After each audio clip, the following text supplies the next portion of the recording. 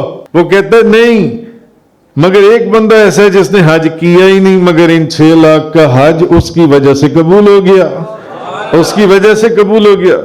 تو وہ کہتا ہے ان کو کہتا ہے کہ یہ میرا عمل تھا کہ میں نے حج نہیں کیا، اور مجھے کیا معلوم تھا کہ خدا کی بارگاہ میں میرا یہ عمل اتنا مقبول ہوا کہ ان 6 لاکھ جن کا خدا نے حج قبول نہیں کیا ان کا حج قبول کر لیا۔ خیر بات کہاں سے کہاں چلی گئی؟ تو بات میں کر رہا تھا کہ نبی کریم صلی اللہ علیہ وسلم کہ وہ ایک عورت ہی ہے کہ جس کے پاؤں میں اللہ نے جنت کو رکھا، اور جس کا چہرہ ایک مرتبہ دیکھنا، ایک مرتبہ بات ہو رہی تھی آپ لاکھوں روپے حج کے اوپر لگائیں، اتنی محنت کریں، پھر آپ کو کوئی گارنٹی ہے کہ آپ کا حج قبول ہوا؟ کوئی گارنٹی ہے کہ حج قبول ہو گیا؟ نہیں، پتہ ہی نہیں۔ تو قیامت والے دن پتہ چلے گا کہ حج کس کا قبول ہوا اور کس کا حج قبول نہیں ہوا۔ لیکن جس کا چہرہ ایک مرتبہ دیکھنے کا انعام ایک مقبول حج قرار پایا حدیث میں، وہ تیری ماں ہے، وہ تیری ماں ہے۔ ماں کو خدا نے وہ مرتبہ عطا فرمایا جس نے اپنی ماں کے چہرے کو رحمت کی نگاہ سے دیکھا، اس کے نامہ اعمال میں مقبول حج جون سا ہے۔ تو وہ عورت ہی تھی بی بی خدیجہ الکبریٰ جس کی موجودگی میں نبیوں کے تاجدار نے دوسرے نکاح کا سوچا بھی نہیں تھا، کتابوں کے اندر لکھا ہے۔ وہ عورت ہی تھی بی بی عائشہ صدیقہ طیبہ طاہرہ زاہدہ عابدہ رضی اللہ تعالی عنہا، کہ نہ صرف جن کے بستر میں نبی کریم صلی اللہ علیہ وسلم پر وحی نازل ہوتی تھی، بلکہ جس کی گود میں تاجدار انبیاء کا وصال ہوا، وہ ایک عورت کی گود تھی، وہ ایک عورت کی گود تھی، بی بی عائشہ صدیقہ طیبہ طاہرہ زاہدہ عابدہ، کہ جن کے حجرے کے اندر نبی کریم صلی اللہ، انہی کے حجرے کے اندر نبی پاک صلی اللہ علیہ وسلم کا مزار شریف بنا، انہی کی گود میں تاجدار دو جہاں کا وصال مبارک ہوا، انہی کے بستر کے اندر وحی نازل ہوتی تھی خدا کی، قرآن نازل ہوتا تھا خدا کا جن سے۔ کیا اللہ نے عورت، تو وہ عورت ہی تھی رضائی ماں حلیمہ سعدیہ، جس کے لیے تاجدار انبیاء نہ صرف اپنی چادر بچھا دیتے تھے بلکہ اپنی چادر، ان نبی پاک صلی اللہ علیہ وسلم کی چادر کی کوئی قیمت کا تعین کر سکتا ہے؟ نہ صرف تاجدار دو جہاں اپنی چادر بچھا دیتے تھے اپنی رضائی ماں کے لیے، بلکہ محبت کے ساتھ اٹھ کر کھڑے ہو جاتے تھے۔ اور اہل محبت جانتے ہیں کہ کسی کے لیے نبی کریم صلی اللہ علیہ وسلم کا کھڑے ہو جانا ایسے ہے جیسے کہ ساری کائنات اٹھ کر کھڑی ہو گئی، جیسے ساری کائنات اٹھ کر کھڑی ہو گئی۔ اور وہ ایک عورت ہی تھی خاتون جنت بی بی فاطمہ الزہراء رضی اللہ تعالیٰ عنہ، کہ جب حضور صلی اللہ علیہ وسلم کی خدمت اقدس میں حاضر ہوتی تو آپ صلی اللہ علیہ وسلم نہ صرف ان کے لیے بھی اٹھ کر کھڑے ہو جاتے بلکہ ان کی پیشانی کو بوسہ دیتے اور اپنی مجلس میں بٹھاتے۔ ترمذی شریف کی حدیث ہے۔ بلکہ ان کی ناراضگی کو، وہ ایک عورت ہی تھی سیدہ بی بی فاطمہ، جن کی ناراضگی کو نبی کریم صلی اللہ علیہ وسلم نے اپنی ناراضگی قرار دیا، جن کی ناراضگی کہ جو فاطمہ کو ناراض کرے اس نے مجھے ناراض کیا۔ تو عورت کی عظمت کا کیا کہنا، کیونکہ مرد ہی کو عورت کا لباس نہیں کہا گیا بلکہ عورت کو بھی مرد کا لباس کہا گیا ہے۔ صرف مرد کو، سورۃ البقرہ، ہن لباس لکم وانتم لباس لہن، اور وہ تمہاری لباس ہیں، عورتیں تمہاری، عورت تمہارا لباس ہے اور تم اس کے لباس ہو، تم اس کے لباس ہو۔ تو اچھا پھر وہ عورت بی بی ہاجرہ ایک ماں ہی تھی جس کا پانی کی تلاش میں صفا مروہ کے درمیان دیوانہ وار بھاگنا خدا کو ایسا پسند آیا کہ نہ صرف وہ بھاگنا حج کا مستقل رکن قرار پایا بلکہ قیامت تک کے تمام مردوں نبیوں ولیوں عام و خاص کے لیے لازم قرار دے دیا گیا۔ کیا اس اللہ کی ولیہ کی ادا، اس کی ادا صفا اور مروہ کے دوران، صفا اور مروہ کے درمیان دوڑنے کی وہ ادا اللہ کو پسند آئی کہ عام ہو خاص ہو ولی ہو سارے آنے والے نبی بلکہ تاجدار انبیاء، اس کی ادا کو قیامت تک کے لیے قائم کر دیا۔ صفا مروہ کے اندر جیسے وہ دوڑی تھی تم بھی دوڑو، تم بھی دوڑو۔ ان الصفا والمروہ من شعائر اللہ فمن حج البیت او اعتمر فلا جناح علیہ ان یطوف بہما ومن تطوع خیرا فإن اللہ شاکر علیم۔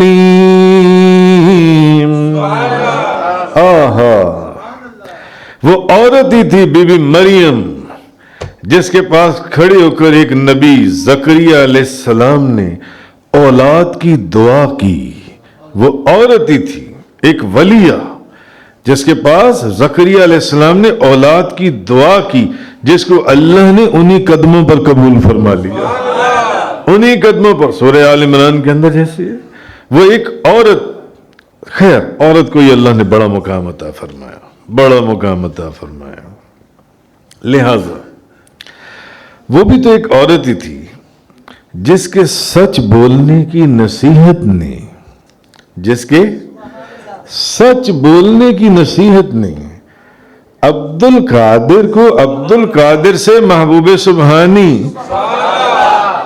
شہباز لامکانی، غوث سمدانی، قندیل نورانی، لال بدخشانی، میرا محی الدین شیخ عبد القادر جیلانی بنا دیا، جس کی سچ بولنے کی نصیحت نے، میں بھی وہ آپ سے عرض کرتا ہوں، اور آپ کو ہزاروں لاکھوں اولیاء غوثوں کتبوں ابدال کلندروں کا سردار بنا دیا، سلطان بنا دیا۔ لہذا آج دنیا میں جہاں کہیں بھی عورت کو عزت ملی وہ نہ صرف تاجدار دو جہاں، شاہ سوار لامکان، مالک زمین و آسمان، روح کن فکان، سید السادات، جوہر کائنات، جان حیات، منبع فیض و برکات، حضور پر نور، شافی یوم النشور، حبیب رب غفور، رسول خدا، شاہ خدا، نور خدا، احمد مجتبی، حضرت محمد مصطفیٰ صلی اللہ تعالی علیہ وآلہ وصحبہ بارک وسلم، آپ کی بدولت عورت کو عزت ملی۔ دنیا میں جہاں کہیں بھی عورت کو عزت ملی، کیوں آپ سنیں گے تو آپ حیران ہو جائیں گے، صرف نبی کریم صلی اللہ علیہ وسلم کے صدقہ اور طفیل عزت ملی، صدقہ اور طفیل۔ تو بدولت آپ کو یہ عورت کو عزت ملی جون سی نبی پاک صلی اللہ علیہ وسلم، کیونکہ آپ نے عورت کو اس بلند مقام پر فائز فرما دیا جس کا پہلے مذاہب میں تصور بھی نہیں تھا، پہلے مذاہب کے اندر تصور بھی نہیں تھا۔ میں آپ کو اس کی مثال جو ان سے سناتا ہوں، لیکن میں آپ کو ایک واقعہ سناتا ہوں۔ علامہ قرطبی مالکی نے، آپ نے یہ واقعہ جو ان سے اس کو بیان کیا ہے، اور یہ اور بھی بے شمار حدیثوں کے اندر یہ واقعہ بیان ہوا ہے کہ نبی کریم صلی اللہ علیہ وسلم کے صحابہ کرام میں سے ایک صحابی ایسے تھے جو ہمیشہ بڑے غمگین رہا کرتے تھے، اداس رہتے تھے، مغموم رہتے تھے، جیسے کوئی بہت اداس ہو، تکلیف ہو، دکھی ہو۔ حضور کے صحابہ کرام میں سے ایک دن نبی کریم صلی اللہ علیہ وسلم نے ان سے پوچھا، کیا بات ہے، تم کیوں اتنے دکھی، اتنے مغموم، اتنے اداس کیوں رہتی ہو؟ اس نے کہا، یا رسول اللہ، زمانہ جاہلیت میں جب میں ایمان نہیں لایا تھا، مجھ سے ایک بہت بڑا گناہ ہو گیا تھا، اور میرا خیال ہے، میں ڈرتا ہوں کہ اللہ میرے سارے گناہ تو بخش دے گا مگر میرے اس گناہ کو نہیں بخشے گا۔ جب حضور نے اس سے پوچھا کہ تم کیوں اتنے دکھی اور غمگین رہتے، اس نے کہا، یا رسول اللہ، ایک گناہ میرے سے ایسا ہوا ہے کہ میں اکثر سوچتا ہوں کہ وہ گناہ میرا نہیں بخشا جائے گا، اللہ مجھے نہیں بخشے گا، بے شک میں مسلمان ہو چکا ہوں، خدا مجھے نہیں بخشے گا۔ حضور نے کہا، وہ کیا گناہ ہے جو تم نے ایسا گناہ کیا؟ اس نے کہا، یا رسول اللہ، میرے ہاں ایک بیٹی پیدا ہوئی، اس کی ماں نے، اس زمانے میں بیٹیوں کو زندہ درگور کر دیا جاتا تھا، بیٹی کا پیدا ہونا ایک بہت بڑی گندگی اور ضلالت سمجھا جاتا تھا، بیٹی کا پیدا ہونا ایک بہت بڑی بے عزتی سمجھا جاتا تھا، بدقسمتی سمجھا جاتا تھا۔ اس نے کہا، یا رسول اللہ، میرے ہاں ایک بیٹی پیدا ہوئی، اس کی ماں نے میرے ہاتھ جوڑے، مجھ سے سفارش کی، اس نے کہا کہ اس کو قتل نہ کرنا، اس کو چھوڑ دو۔ بچی آہستہ آہستہ بڑی ہو گئی، نوجوان ہو گئی، وہ عورتوں میں، یا رسول اللہ، وہ اتنی حسین عورت تھی، میری بیٹی کو عجیب حسن اس کے پاس تھا۔ اب لوگوں کے نکاح کے لیے پیغام آنے شروع ہوئے تو مجھے غصہ آیا اور میں نے برداشت نہ کیا کہ یا تو میں اس کا نکاح کر دوں اور یا میں اس کو نکاح کے بغیر رہنے دوں، نہیں، دونوں چیزیں مجھے منظور نہیں ہیں۔ میں نے اپنی بیوی سے ایک دن کہا کہ میں فلاں فلاں قبیلے میں اپنے رشتہ داروں سے ملنے جا رہا ہوں، تو کیا خیال ہے میں اپنی بیٹی کو بھی ان سے ملوا لوں جا کر؟ میری بیوی یہ سن کر خوش ہوئی، اس نے میری بیٹی کو اچھے کپڑے پہنا دیے، اس وقت کے رسم و رواج کے مطابق جو زیور ہوتے تھے وہ پہنا دیے، میں اس کو لے گیا۔ اب جب میں جنگل میں، میدان میں، بیابان میں ایک کنویں کے پاس سے پہنچا تو میں نے اس کنویں کے اندر جھانکا، میں کچھ جائزہ لے رہا تھا، اتنے میں میری وہ جو بچی ہے، نوجوان، میری بیٹی، وہ کچھ سمجھ گئی، ڈر گئی، سہم گئی، اس کو شک پڑ گیا کہ میں اس کو کنویں میں پھینکنا چاہتا ہوں۔ یا رسول اللہ، وہ مجھ سے چمٹ گئی اور مجھ سے چمٹ کر رونے لگی اور کہنے لگی، بابا تمہارا ارادہ کیا ہے؟ تم کیا کرنے لگی ہو؟ میرے دل میں کچھ رحم آیا، مگر پھر میں نے کنویں کے اندر دیکھا اور پھر مجھے غصہ آیا، کیونکہ یہ ان کے رسم و رواج میں تھا۔ اس بچی نے، میری نوجوان بیٹی نے جب میری یہ کیفیت دیکھی تو وہ پھر میرے جسم سے زور سے چمٹ گئی اور رونے لگی۔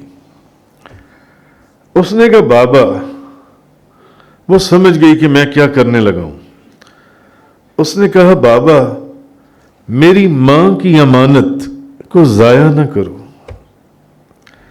میری ماں نے تمہیں مجھے امانتاً دیا ہے.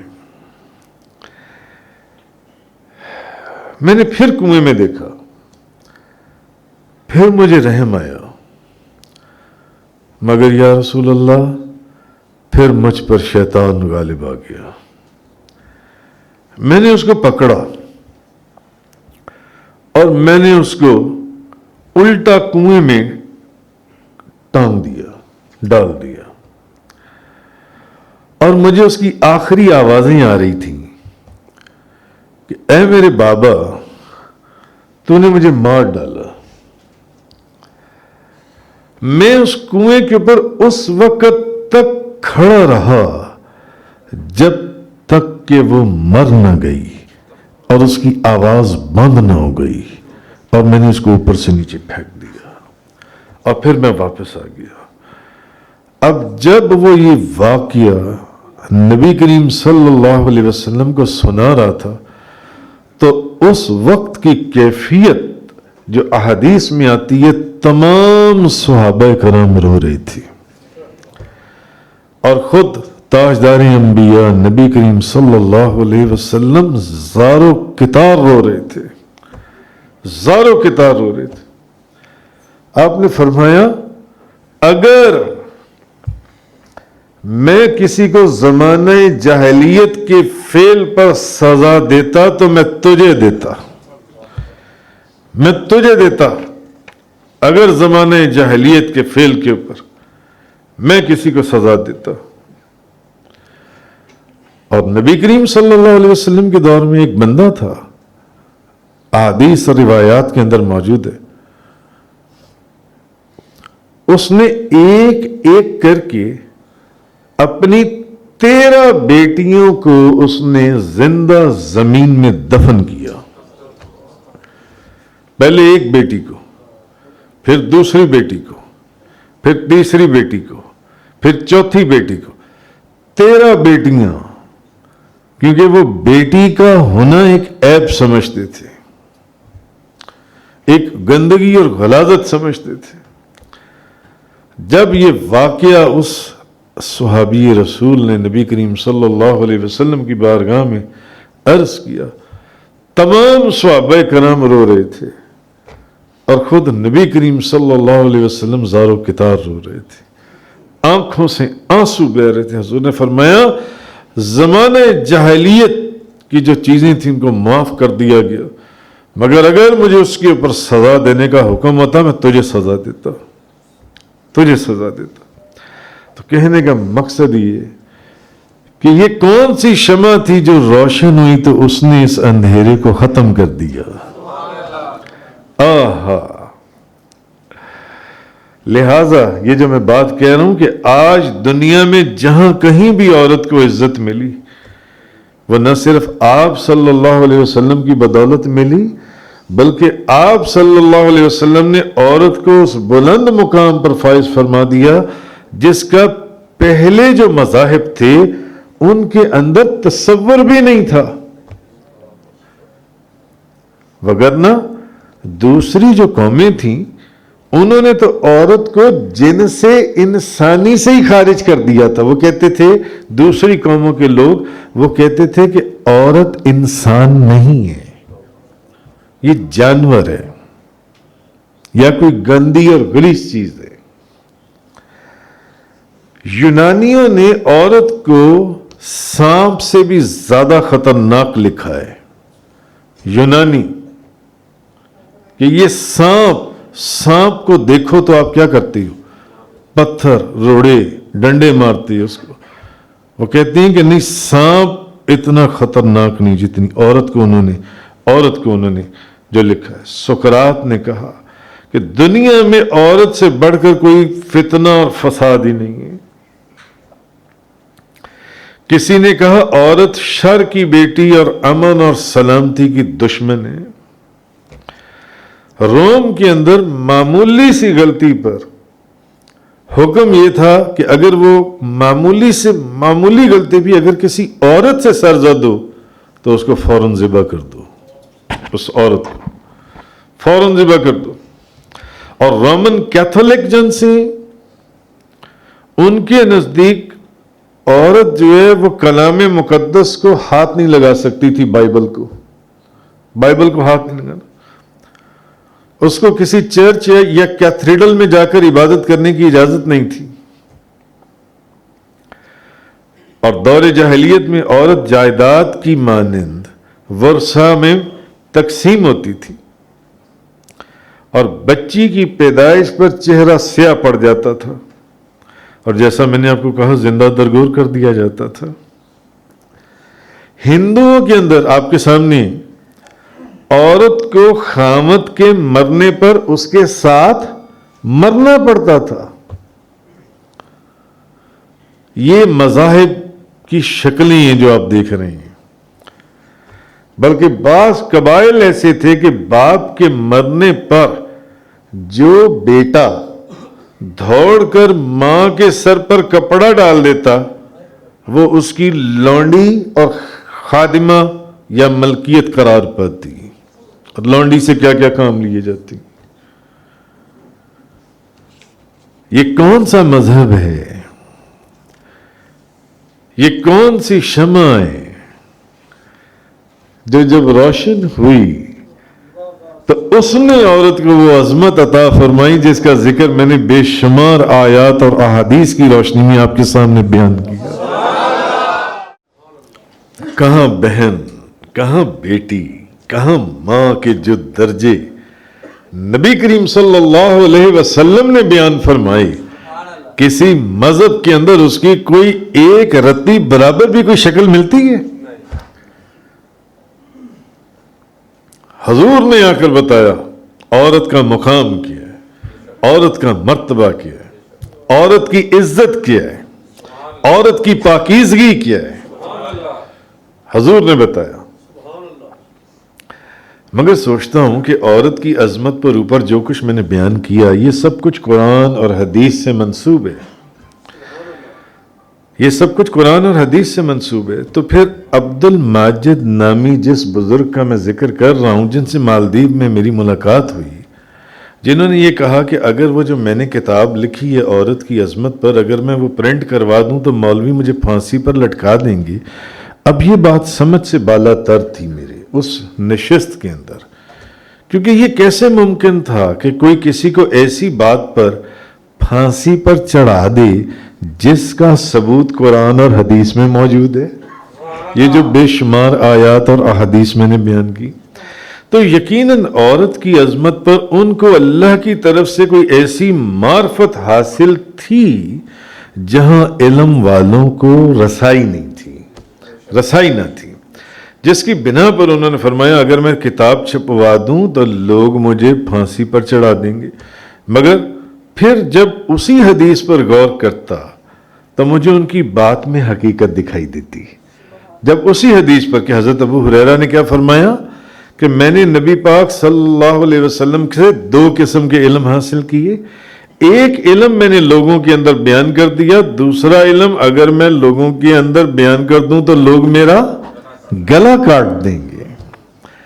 تو پھر ان بزرگوں کی یہ بات مجھے سمجھ میں آتی تھی، کیونکہ بعض اوقات ظاہر پہ نظر رکھنے والے جس چیز کو کسی کی خامی اور نقص کی صورت میں دیکھتے ہیں، بعض اوقات ظاہر پر ظاہر ہے. حضرت ابو ہریرہ کو نبی پاک صلی اللہ علیہ وسلم نے جو 2 علم عطا فرمائے، ایک علم کو بیان کرنے کی اجازت تھی، دوسرے کو بیان کرنے کی اجازت نہیں تھی. ایک علم تو وہی ہے جو قرآن اور حدیث کا علم ہے، جو شریعت کا علم ہے، اور دوسرا علم وہ کون سا علم باطن ہے جو اولیاء کے اندر سینہ بسینہ چلتا چلا آتا ہے. سینہ بسینہ چلتا ہے. تو بعض اوقات ظاہر پر نظر رکھنے والے، اب اہل ظاہر جو ہیں وہ قرآن کو دیکھیں، وہ عبارات کو دیکھیں گے، وہ ٹیکسٹ کو دیکھیں گے جو ان سے. تو بعض اوقات ظاہر پر نظر رکھنے والے جس چیز کو کسی کی خامی اور نقص کی صورت میں دیکھتے ہیں، ظاہر کو دیکھنے والے جن کو بظاہر کسی شخص کی کوئی خاص نقص یا نشانی ان کو دکھائی دے رہی ہے، وہ دیکھتے ہیں. اہل نظر جو ہیں اسی چیز کے اندر اس کی انفرادیت اور خوبی کو دیکھ رہے ہوتے ہیں. ظاہر کو دیکھنے والے اس کے ظاہر کو دیکھتے ہیں جس میں وہ کوئی نہ کوئی نقص اور عیب نکال دیتی ہیں، مگر اہل نظر جون سے وہ اسی چیز کو جون سے اسی چیز کے اندر کوئی نہ کوئی انفرادیت یا اس کی خوبی کو دیکھ رہی ہوتی ہیں۔ مثلا میں آپ کو اپنی ایک بات بتاتا ہوں کہ بہت عرصہ پہلے کی بات ہے، 10-15 سال پہلے پاک پتن شریف کے اندر ایک بزرگ تھے، میں ان کی زیارت کے لیے جایا کرتا تھا، 15-20 سال پہلے کی بات ہوگی۔ ایک دفعہ وہاں نشست تھی، ہم بیٹھے ہوئے تھے، تو میں نے لاہور سے جانا اور میں ایک بدھ چھوڑ کر ایک بدھ یعنی 15 دن کے بعد، ہر 15 دن کے بعد میں ان کی زیارت کے لیے جاتا تھا۔ لیکن یہ علیحدہ بات ہے کہ زیارت ان کی تب میں جانے لگا جب اس وقت بابا جی صاحب رحمۃ اللہ علیہ پردہ فرما چکے ہوئے تھے، کیونکہ جب تک میرے قبلہ و کعبہ پیر و مرشد عالم یلمئی فاضل لوزئی عاشق غوث الورا فنا فی المصطفیٰ حضرت علامہ مولانا حاجی محمد یوسف علی نگینہ رحمۃ اللہ علیہ آپ حیات رہے، میں کہیں اور نہیں گیا۔ اچھا خیر، پاک پتن شریف میں ان کے پاس بیٹھے ہوئے میں آپ کو بات اس چیز کی مثال دے رہا ہوں کہ جو ظاہر کو دیکھ رہے ہوتے ہیں نا، وہ ان کو جس چیز کے اندر کوئی نقص یا عیب دکھائی دیتا ہے، اہل باطن جو ہیں، اہل نظر جو ہیں، ان کو اسی کے اندر کوئی خوبی یا کوئی انفرادیت نظر آ رہی ہوتی ہے۔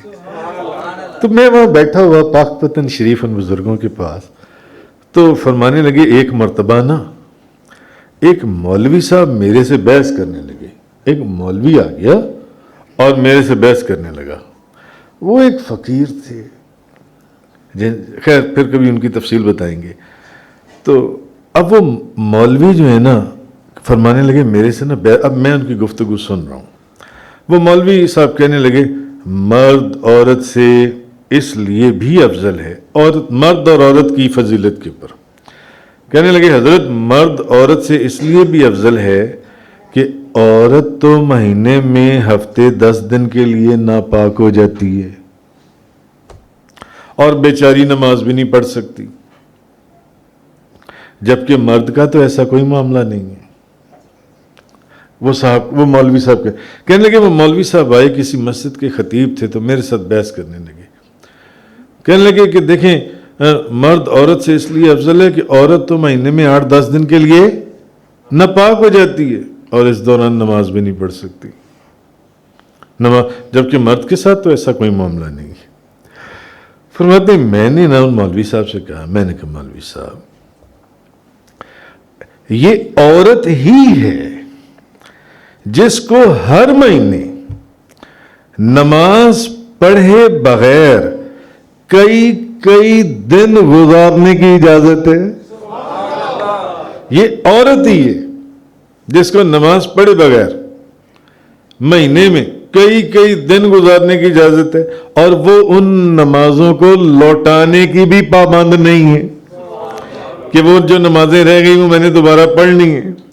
جبکہ مرد وہ بھلے عام ہو یا خاص ہو، نبی ہو یا ولی ہو، ہر مہینے 40-50 نمازیں تو دور کی بات، زندگی میں ایک نماز بھی معاف نہیں ہے۔ بھلے مسافر ہو، بھلے جنگ میں ہو، بھلے بیمار ہو، بلکہ تاجدار دو جہاں شاہ سوار لامکاں نبی کریم صلی اللہ علیہ وسلم پر تو 5 کی بجائے 6 نمازیں فرض تھیں، تہجد کی نماز بھی فرض تھی۔ بات سمجھیں آپ، بات سمجھیں۔ اہل ظاہر جو ہیں وہ ظاہر کو دیکھ رہے ہوتے ہیں، اہل نظر اسی چیز کے اندر جس میں وہ کوئی برائی دیکھ رہے ہوتے ہیں وہ کوئی انفرادیت اور خوبی دیکھ رہے ہوتے ہیں۔ یہ اللہ کے ولیوں کی نشانی ہے۔ کہنے لگے وہ مولوی صاحب میرے سے بحث کرنے لگے کہ جناب مرد افضل ہے، عورت تو 7-8 دن کے لیے ناپاک ہو جاتی ہے اور نماز بھی نہیں پڑھ سکتی، مرد کو تو ایسی کوئی چیز بھی نہیں ہے۔ وہ کہنے لگے یہ عورت ہی ہے، یہ عورت ہی ہے جو 8-10 دن نماز نہ پڑھے، 40-50 نمازیں نہ پڑھے، اس کو وہ لوٹانے کی بھی اجازت بھلے، مگر مرد وہ اس کوئی بھی ہے، عام ہو یا خاص ہو، ولی ہو یا نبی، اس کو نماز پڑھنی پڑھنی۔ تو کہنے کا مقصد یہ ہے، تو ذکر عورت کی عظمت پر چل رہا تھا، تو اللہ تعالیٰ نے نبی کریم صلی اللہ علیہ وسلم کی امت کے اندر پھر بڑی بڑی کمال عورتیں پیدا کی ہیں۔ اور مجلس حضور غوث اعظم کی بی بی رابعہ بصری، بی بی رابعہ بصری، ان کو رابعہ کیوں کہا گیا ہے؟ کیونکہ وہ اپنے والد کی چوتھی اولاد تھیں، اس لیے رابعہ انہیں کہا جاتا ہے، بی بی رابعہ بصری۔ اور جس رات ان کی پیدائش ہوئی اسی رات ان کے والد تہجد کے وقت مراقبے میں تھے، اللہ کے ذکر میں تھے، تو ایک دم انہوں نے دیکھا اس حالت میں کہ نبی کریم صلی اللہ علیہ وسلم تشریف لے آئے۔ ان کے والد کا، بی بی رابعہ بصری کے والد کا نام عبداللہ تھا۔ نبی پاک صلی اللہ علیہ وسلم نے فرمایا عبداللہ تجھے مبارک ہو، عورتوں میں خدا نے تجھے وہ بیٹی عطا فرمائی ہے جس کی شفاعت سے میرے 70,000 امتی بخش دیے جائیں گے اور جنت میں داخل کر دیے جائیں گے۔